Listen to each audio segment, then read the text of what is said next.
I'm Teri, and this is Tea with Teri, where we talk about thoughts, emotions, and actions. So today we're going to talk about a thought. And this thought can come up when we are changing our relationship with alcohol and we're anticipating what's next. And for many of us, we can get to a place where we sort of find it difficult to dream again. And maybe we're stuck in a place where we've been exploring what's next, but it feels a little tentative.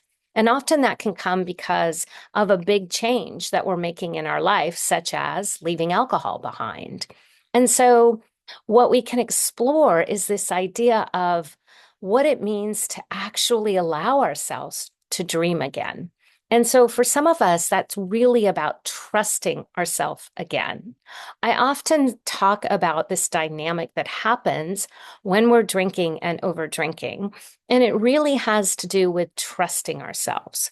When we're drinking, our no doesn't mean no, and our yes doesn't mean yes, because often we are just kind of pretending that our drinking issues maybe aren't really impacting us, or we're just not being as authentic or really living in integrity. And so we kind of hedge our bets by not leaning all the way into what we really want.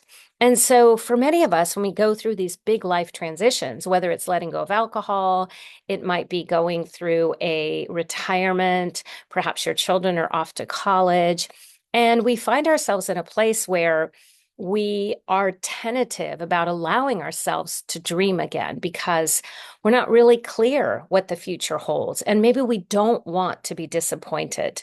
And so, another concept that comes up is this idea of foreboding joy. And if you haven't heard that term before, I first learned it from the work of Brene Brown. And so, foreboding joy actually refers to the feeling of fear and anxiety that can accompany a joyful moment. And so, sometimes our emotions and our thoughts are trying to protect us from disappointment. Perhaps we've experienced disappointment or we're afraid to feel good enough. Sometimes we've had things in the past where anytime we feel good, it almost seems as if that's when things start to fall apart. And so we often build in this idea or this story that we don't want to feel too good. So we can come overwhelmed with unprocessed grief or pain about past experiences that inhibit our ability to feel joy. And so sometimes people will talk about it as waiting for the other shoe to drop. And so if this is you, I think one of the most important things is to start small. First of all, bring some awareness. Are you feeling some fear and anxiety about the future, about what's now possible? Do you feel a little bit perhaps unworthy about feeling that good again? And so exploring that can be the first step. And just acknowledging that this can be a very normal sequence of events. And then bringing awareness to, what is the story? What is it my fear really about?